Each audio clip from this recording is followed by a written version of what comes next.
જય શ્રી કૃષ્ણ. શ્રીમદ ભાગવત મહાપુરાણ ષષ્ઠ સ્કંદ અધ્યાય 4. પ્રજા સૃષ્ટિ માટે દક્ષની હંસગુહ્ય સ્ત્રોતથી શ્રી હરિની આરાધના. પરીક્ષિત રાજાએ પૂછ્યું, સ્વયંભૂ મન્વંતરમાં દેવો, અસુરો, મનુષ્યો, સર્પો, મૃગો તથા પક્ષીઓનું જે સૃષ્ટિ આપે ટૂંકમાં કહી છે તેને જ હવે હું વિસ્તારથી જાણવા ઈચ્છું છું. તેમજ હે ભગવાન બ્રહ્માએ જે શક્તિ વડે પાછળથી સૃષ્ટિ ઉત્પન્ન કરી તે શક્તિ તથા તેનો પ્રકાર પણ હું જાણવા ઈચ્છું છું. સૂત બોલ્યા, હે શ્રેષ્ઠ મુનિઓ, રાજશ્રી પરીક્ષિતનો એ પ્રશ્ન સાંભળી મહાયોગી સુખદેવજીએ તેમને અભિનંદન આપી કહ્યું. શ્રી સુખદેવજી બોલ્યા, પ્રાચીન બહિર્ષના રાજાના પ્રચેતા નામના 10 પુત્રો સમુદ્રમાંથી બહાર નીકળ્યા. ત્યારે તેમણે પૃથ્વીને વૃક્ષોથી છવાયેલી જોઈ એટલે તેનો વૃક્ષો પર ક્રોધાયમાન થયા. તેઓનો ક્રોધ તપથી સળગી ઉઠ્યો, જેથી તેઓએ વૃક્ષોને બાળી નાખવાની ઈચ્છાથી મુખમાંથી વાયુ તથા અગ્નિ ઉત્પન્ન કર્યા. હે કુરુવંશી રાજા, એ વાયુ તથા અગ્નિએ વૃક્ષોને છેક જ બાળી નાખવા માંડ્યા. તે જોઈને મહારાજ ચંદ્ર તેમના ક્રોધને જાણે શાંત કરતા હોય તેમ કહેવા લાગ્યા, હે મહાભાવો, તમે આ ગરીબ વૃક્ષો ઉપર દ્રોહ કરવાને યોગ્ય નથી. તમે જો પ્રજાની વિશેષ બુદ્ધિને ઈચ્છતા પ્રજાઓના પતિ છે, અહો, પ્રજાપતિઓના પણ પતિ અવિનાશી અને સમર્થ ભગવાન શ્રી હરિએ વનસ્પતિઓને તથા ઔષધિઓને ભક્ષ તરીકે ઉત્પન્ન કરેલી છે. સ્થાવર, પુષ્પ, ફળ વગેરે જંગમનું અન્ન છે. પગે ચાલનાર પગ વિનાના ઘાસ વગેરે અન્ન છે. હાથવાળાનું હાથ વિનાના પશુઓ વગેરે અન્ન છે અને 2 પગાનું ચોપગા અન્ન છે. હે નિર્દોષ પ્રચેતાઓ, તમને તમારા પિતાએ અને બ્રહ્માએ પ્રજાઓ ઉત્પન્ન કરવા આજ્ઞા આપી છે, તો તમે પ્રજાઓના અન્નરૂપ વૃક્ષોને બાળી નાખવા કેમ યોગ્ય છો? તમે તમારા પ્રગટેલા કોપને વશ રાખો અને તમારા પિતા, દાદા અને વડલાઓને સેવેલા સત્પુરુષના માર્ગને આચરણમાં મૂકો.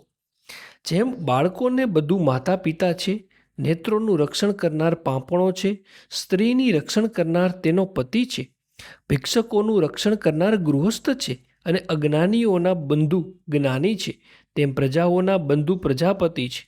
પ્રાણી માત્રના શરીરોમાં આત્મા રૂપે ઈશ્વર શ્રી હરિ બિરાજેલા છે, માટે સર્વ એ ભગવાનનું જ રહેઠાણ છે એમ તમે જુઓ.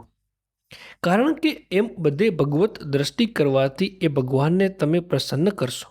મનુષ્ય અકસ્માત શરીરમાં ઉત્પન્ન થયેલા ઉગ્ર ક્રોધને આત્મવિચારથી કાબૂમાં રાખે છે. તે પ્રકૃતિના ગુણોને જીતી શકે છે.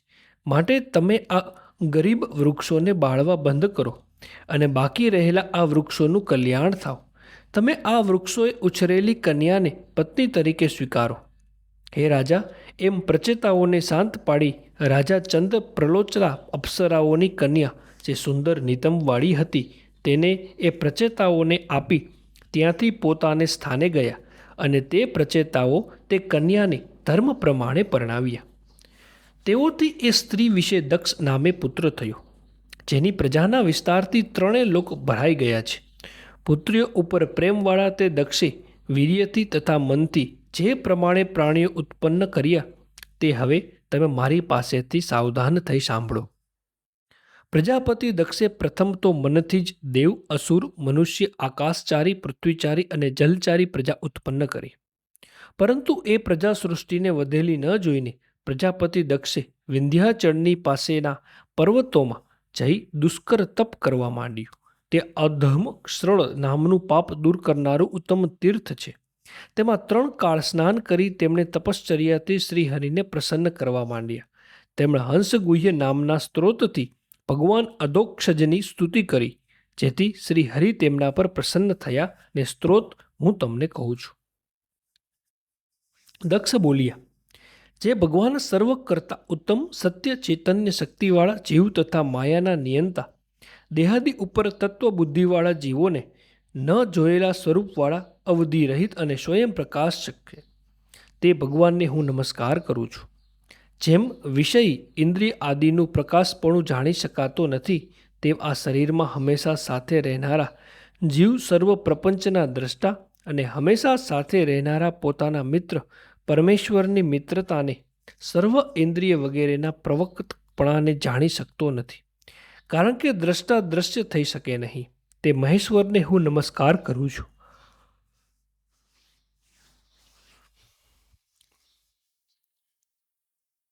દેહ, પ્રાણ, ઇન્દ્રિયો, અંતઃકરણ, 5 ભૂતો, શબ્દાદિ 5 વિષયો, પોતપોતાને જણાવનારી ઇન્દ્રિયોને તથા તે ઇન્દ્રિયોના અધિષ્ઠાયક દેવ વર્ગને જાણી શકતા નથી. પણ જીવ તો એ ત્રણેયને તથા તે સર્વના મૂળ ગુણોને પણ જાણે છે. છતાં તે જીવ જ સર્વજ્ઞને જાણી શકતો નથી. તે અનંત ભગવાનની સ્તુતિ કરું છું. જે સમયે દ્રશ્યનું દર્શન અને તથા સ્મરણ નાશ પામવાથી નામ તથા રૂપને જણાવનારું મન સમાધિ દશામાં એકાગ્ર બને છે, ત્યારે જે ભગવાન કેવળ સ્વરૂપ જ્ઞાનથી જણાય છે, તે શુદ્ધ સ્વરૂપ અને શુદ્ધ મનરૂપી સ્થાનવાળા પરમાત્માને હું નમસ્કાર કરું છું.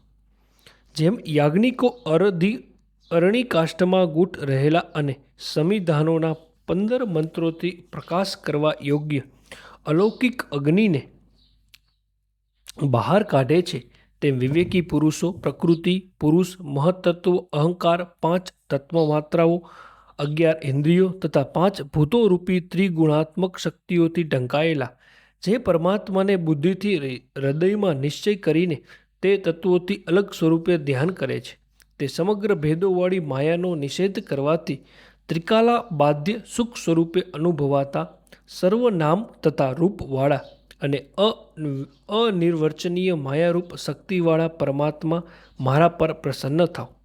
જે વચનથી કહેવાય છે, જેનો જેનો બુદ્ધિથી નિશ્ચય કરાય છે, જે ઇન્દ્રિયથી ગ્રહણ કરાય છે અથવા જેનો મનથી સંકલ્પ કરાય છે, તે પરમાત્માનું સ્વરૂપ નથી, કારણ કે તે તો ગુણોનું જ સ્વરૂપ છે અને પરમાત્મા તો ગુણોથી ભિન્ન હોય ગુણોની ઉત્પત્તિ તથા લયથી જણાય છે. જેને વિશે આ જગત રહ્યું છે, જેના થકી અને જે સાધનથી આ જગત ઉત્પન્ન થાય છે, જેના સંબંધમાં આ જગત રહ્યું છે, જેને ઉદ્દેશીને બલિદાન વગેરે અપાય છે, જે સ્વતંત્ર કરતા કરે છે અને જે પ્રયોજક કરતા બીજા પાસે કરાવે છે, તે બ્રહ્મ છે.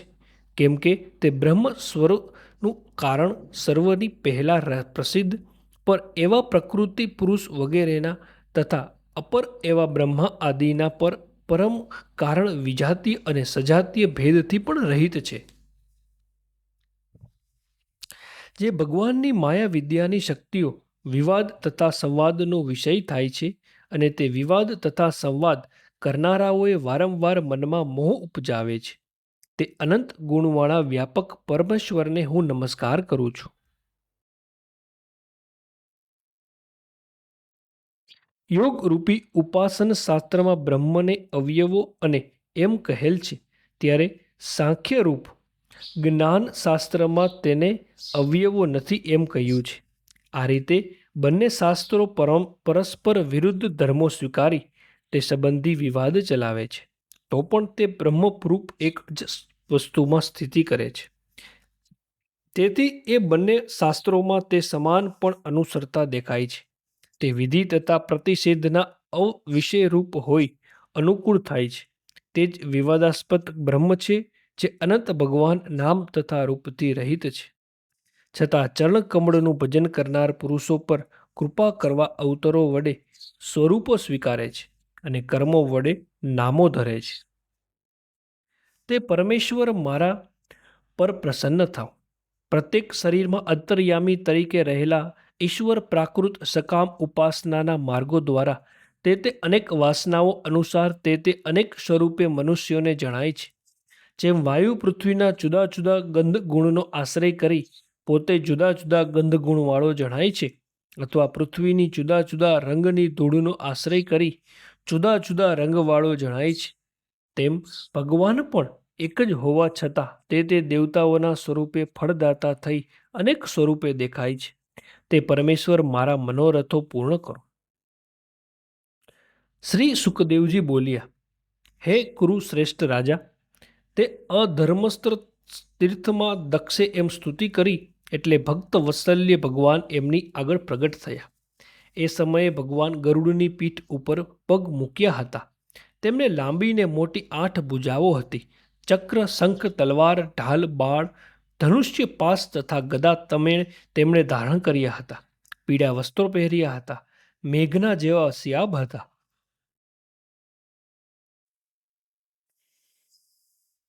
તેમના મુખ અને નેત્રો પ્રસન્ન હતા. વનમાળાથી તેમનું અંગ વીંટાયું હતું. તેમના પર શ્રી વત્સચિહ્ન અને કૌસ્તી ભમણી શોભતા હતા. મોટો મુગટ અને કડા તેમણે પહેર્યા હતા. મકરાકર કુંડળો તેમના કાનમાં શોભતા હતા. અને કંદોરો, વીંટીઓ, પગના આભૂષણ, ઝાંઝરો તથા બાજુબંધોથી તે સુશોભિત હતા. આવું ત્રિલોકને મોહ ઉપજાવનારું સ્વરૂપ ધારણ કરતા તે ત્રિભુવનેશ્વર નારદ, નંદ વગેરે પાર્ષદોથી તથા દેવ સમૂહોની નાયકોથી વીંટાયેલા હતા. અને સિદ્ધ, ગંધર્વો તથા ચારણો તેમની પાછળ ગાન કરવા તેમની સ્તુતિ કરતા હતા. ભગવાનનું તે મહા આશ્ચર્યકારક સ્વરૂપ જોઈ દક્ષ સર્વ તરફથી નિર્ભય થયા અને પ્રસન્ન ચિત્ત ભૂમિ પર દંડવત પ્રણામ કર્યા. જેમ નદીઓ ઝરણાથી ભરપૂર થાય તેમ તેમનું મન અને ઇન્દ્રિયો તીવ્ર હર્ષ વડે એમાં ભરાઈ ગયા છે કે જેથી તે કંઈ જ બોલી શક્યા નહીં. એમ પોતે નમેલા અને પ્રજાની ઈચ્છાવાળા ભક્ત પ્રજાપતિ દક્ષને સર્વ પ્રાણીઓના ચિત્તને જાણનારા ભગવાન જનાર્દન આ રીતે કહેવા લાગ્યા. શ્રી ભગવાન બોલ્યા, હે પ્રચેતાઓના મહાભાગ્યશાળી પુત્ર, તપશ્ચર્યાને લીધે તમે મારી સિદ્ધિ થયા છો.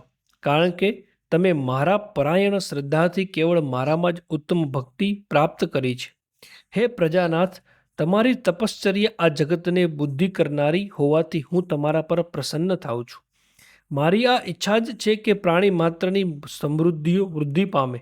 બ્રહ્મા, શંકર તેમ સર્વ પ્રજાપતિઓ, મનુઓ અને મોટા દેવો આ સર્વ પ્રાણીઓની સમૃદ્ધિ કરનારી મારી વિભૂતિઓ છો. હે બ્રહ્મન, તપશ્ચર્યા એ મારું હૃદય છે. વિદ્યા એ મારું શરીર છે. ક્રિયા, જેને ભાવના કહે છે, તે મારી આકૃતિ છે. સારી રીતે કરેલા યજ્ઞો મારા અંગો છે. ધર્મ મારું મન છે અને દેવો મારા પ્રાણ છે. આ સૃષ્ટિની પૂર્વે કેવળ હું જ હતો. ગ્રહણ કરનાર કે ગ્રાહ્ય બીજી કોઈ વસ્તુ ન હતી. માત્ર ચૈતન્ય રૂપ ઇન્દ્રિયની વૃત્તિઓથી જ ન જણાય એવું અને બધે જાણે નિદ્રાવશ હોય તેવું મારું કેવળ સ્વરૂપ જ હતું. પછી અનંત ગુણોવાળા અને અનંત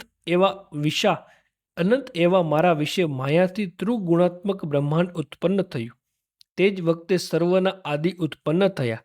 મારી શક્તિથી વધેલા એ મહાન દેવ બ્રહ્મા તે સમયે સૃષ્ટિ ઉત્પન્ન કરવા તૈયાર થયા, પણ પોતે જાણે અસમર્થ હોય તેમ માનવા લાગ્યા. પછી તે સમર્થ દેવને મેં તપ એમ કહી તપશ્ચર્યા કરવા આજ્ઞા કરી, જેથી તેમણે ઉગ્ર તપ કર્યું અને તેમણે 9 પ્રજાપતિઓને પ્રથમ ઉત્પન્ન કર્યા. એ પ્રજાપતિ, પંચજન નામના પ્રજાપતિની આ અશક્યની નામની પુત્રીને તમે પત્ની તરીકે સ્વીકારો.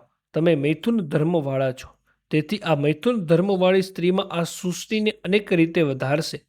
તેમજ તમારી પછીની સર્વ પ્રજાઓ મારી માયાને લીધે પુત્રાદિ રૂપે ઉત્પન્ન થશે અને મને બલિ આપશે.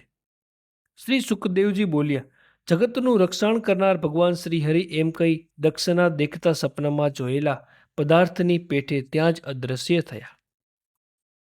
શ્રીમદ ભાગવત મહાપુરાણ, ષષ્ઠ સ્કંદ, અધ્યાય 4 સમાપ્ત. જય શ્રી કૃષ્ણ.